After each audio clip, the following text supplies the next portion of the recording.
കുറെ ആൾക്കാർ ലൈൻ ശക്കർത്തും ലാസീദന്നക്കും. ബഹുമാനിക്കപ്പെടേണ്ടത് ഏതും അങ്ങനെ തന്നെ കേട്ടോ. റസൂൽ സല്ലല്ലാഹു അലൈഹി വസല്ലം എന്തിനാ കാറിലൊട്ടിക്കണ്ടോ? കാറിലൊട്ടിക്കുകയാണോ?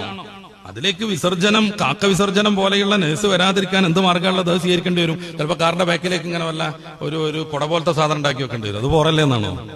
അത് പോറൊന്നുമല്ല. പലപ്പോഴും കുട്ടിച്ചാത്തന്മാരും സ്പൈഡർമാനും ഒക്കെ ഇരിക്കണ കാണാറില്ലേ കാറിന്റെ ബാക്കിൽ മേലെ കയറിയിട്ട്? അത് തിരക്കടില്ല. കുട വെക്കുന്നത് മോശമാണോ? എന്നാ വെക്കണ്ട റസൂൽ, എന്നാ വെക്കണ്ട ലൈൻ ശക്കർത്തും ലാസീദന്നക്കും. ഞാൻ ആലോചിച്ചെന്താന്ന് വെച്ച് കഴിഞ്ഞാൽ അള്ളാന്റെ റസൂൽ ഒരു ചെയ്താൽ മാത്രമേ പാടുള്ളൂ, ബാക്കിയുള്ളതൊക്കെ വിദഗ്ധാണ്, മതവിരുദ്ധാണ് എന്ന് പറഞ്ഞുകൊണ്ടിരിക്കുന്ന ഒരു സംഘത്തിലെ ആളുകളാണ് അത്ര ഇത് പ്രത്യേകം പ്രോത്സാഹിപ്പിക്കുന്നത്. അള്ളാന്റെ റസൂൽ കുതിരവണ്ടിയുടെ, കാളവണ്ടിയുടെ, ഒട്ടക വണ്ടിന്റെ ഒക്കെ ബാക്കിൽ എഴുതി വെച്ചിരുന്നല്ലോ ലൈൻ ശക്കർത്തും ലാസീദന്നക്കും. റസൂലുള്ളാഹി സ്വല്ലല്ലാഹു അലൈഹി വസല്ലം തങ്ങളുടെ ഒട്ടക കട്ടിലിന്റെ ബാക്കിലൊക്കെ അതായിരുന്നു ഉണ്ടായിരുന്നത്, വലിയ ലെറ്ററായിട്ട് ലൈൻ ശക്കർത്തും ലാസീദന്നക്കും. വിശുദ്ധി വളരെ പ്രധാനമാണ്. പള്ളിയിൽ കയറാൻ പാടില്ല നജസ്. വിശുദ്ധമായ ഒരു സംഗതിയിലും നജസ് പാടില്ല.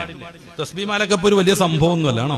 നമുക്ക് തസ്ബീമാല തന്നെ വേണമെന്നില്ല തസ്ബീഹ് ചെല്ലാൻ. പക്ഷെ അതൊരു മതത്തിന്റെ സിംബലാണ്. ദിക്ർ ചെല്ലാൻ ഉപയോഗിക്കുന്ന ഒരു ഉപകരണമാണ്. അതുകൊണ്ട് നജസാൻ പാടില്ല. നമ്മൾ ബഹുമാനിക്കേണ്ട ചില സംഗതി ഇല്ലേ? ഈ തൊപ്പി നിലത്ത് കിടക്കണം, കാലുകൊണ്ട് എടുത്തേക്കാൻ പറ്റുമോ? പറ്റൂല. കാരണം തൊപ്പി എന്ന് പറഞ്ഞാൽ ഇസ്ലാമിന്റെ സിംബലാ. എത്രയോ ദൂരെ വഴിതെറ്റി നിൽക്കേണ്ട ഒരു 7 ചർമ്മം പോയി തൊപ്പിയിട്ടാൽ ആശാൻ ദുരവസ്ഥയിൽ ഇസ്ലാം ആയ എന്നുള്ളതിന്റെ പര്യായം പറയുന്നത് തൊപ്പിയിട്ടാൽ എന്നാണ്. ആർക്ക് ദേഷ്യം വന്നിട്ടും കാര്യമില്ല. അത് പൊടി കൂടുന്ന എഴുതിയിട്ട് റസൂലുള്ളാഹി സ്വല്ലല്ലാഹു അലൈഹി വസല്ലം തങ്ങൾ അറബികളൊക്കെ ഇട്ടതുപോലെ ധരിച്ചതാന്നൊക്കെ വൃത്തികേട് പറഞ്ഞിട്ടൊന്നും കാര്യമല്ല. ഇസ്ലാമിന്റെ സിംബലാണ്. ആശാന് വരെ അറിയാം. ഇസ്ലാം ആവുക എന്നുള്ളതിന് പകരം അയാൾ പറയുന്നത് തൊപ്പിയിട്ടാൽ എന്നാണ്. അപ്പൊ തൊപ്പിനെ അവഹേളിക്കും വിധത്തിലൊരു പ്രവർത്തനം നമ്മളെ ഇന്നുണ്ടാവാൻ പാടില്ല.